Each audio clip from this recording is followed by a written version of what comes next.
Hi, good morning. How are you today? My name is Shola, Dr. Shola Ezeokoli. I'm a medical doctor and a balanced living coach. Everyone knows what a medical doctor is, but as a balanced living coach, I work with people, especially professional women, to help you get unstuck and leave survival mode so that you can live in your highest calling and be who God wants you to be and be who you need to be for your world. I help people through a process that I call balance, discover, activate. Discover, balance, activate. I help you live a balanced life according to the 5 pillars of balanced living, which are your physical, mental, spiritual, emotional, and relational areas of your life. By living a balanced life, then and only then can you really step up to be that woman that you need to be. I'm a doctor, I'm a coach, I'm a wife, a mother, an author, and a speaker. And balanced living has really helped me live the fullest life and live a fulfilled life. Now today, I'm going to be talking about how to have a happy new year. This is part 2. Last week, I talked about how to have a happy new year in terms of goal setting and making some decisions going into the year or going into the next phase of life. But this time, I'm going to be talking more along the lines of how to have a despair-free end of year celebrations. A lot of times, people come to the end of the year and they're like, oh my goodness, they think, we start to think, oh, I wish I'd done this year, I wish I'd gotten married this year, I wish this hadn't happened to me this year. And then the year takes on this whole bad color because of, some of the experiences that we've had that were probably not ideal. Okay, but here's the thing. Like I said in my broadcast last week, we do not have to fall into despair on the 31st of December. There are some things we can do to make our end of year celebrations happy ones. But always remember this. The calendar we use is man-made. It's the Gregorian calendar. So it's not as though when you come to the 31st of December, oh my God, my life has wound down and here I am and I haven't done this or done that or done the other. Okay? So I'm going to be telling you just 3 tips to have a happy new year.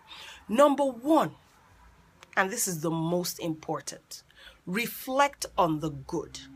There's something about human nature. We're more focused on negative things. That's why, news that's bad news is what, goes around very quickly. Bad news travels fast, as they say.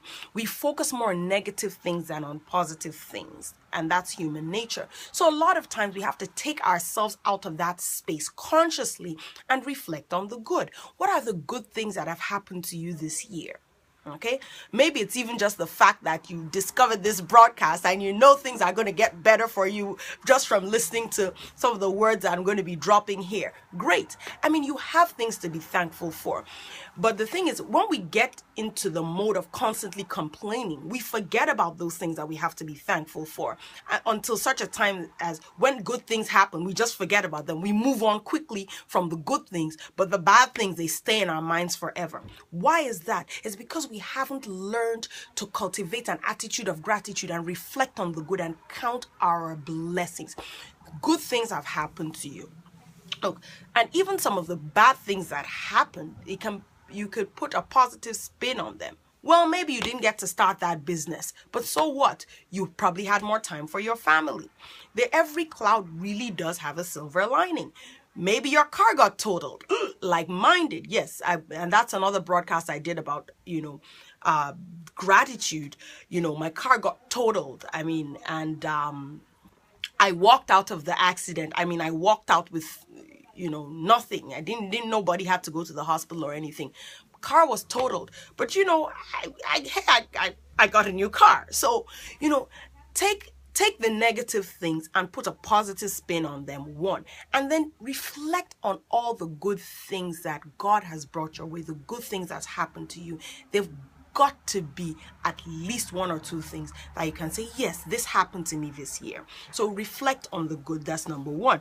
Number two, do something different. Make up your mind that going forward, you're going to do something different.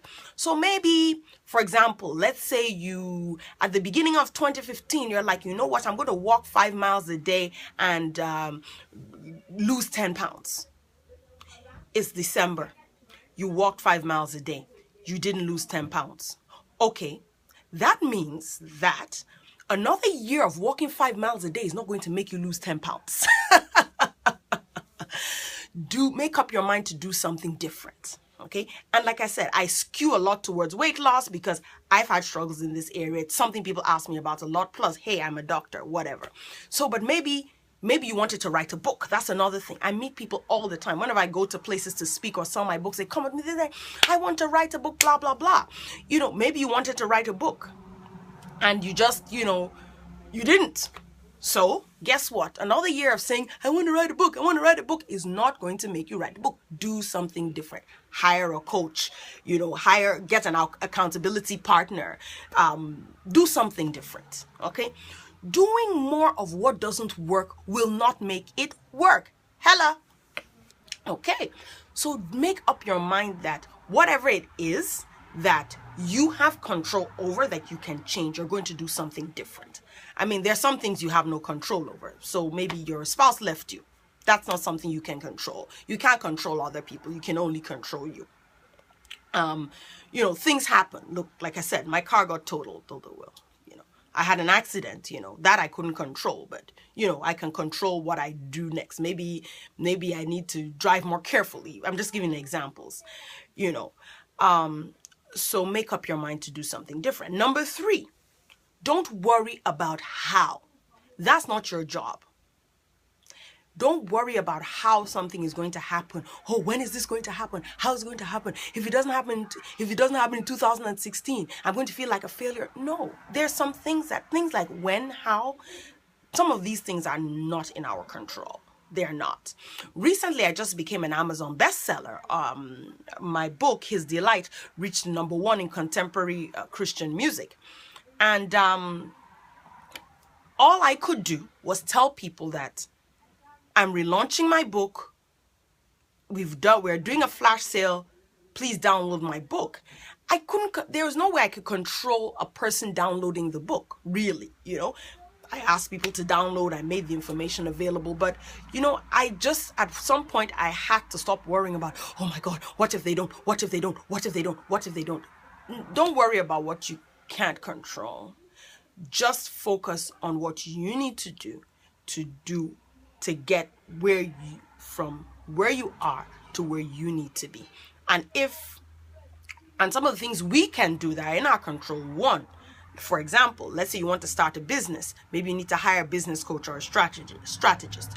Let's say you were the one who walked on the treadmill for 1 year and gained weight. That happened to me, okay? So maybe you need to hire a personal trainer or change your workout or change your eating habits. Maybe you have diabetes and your blood sugar is like in the 300s. Maybe you need to stop eating ice cream every night. There are things that you can control, and as much as you can, do the best you can with the things you can control. So once again, my name is Shola. I'm a medical doctor and a balanced living coach.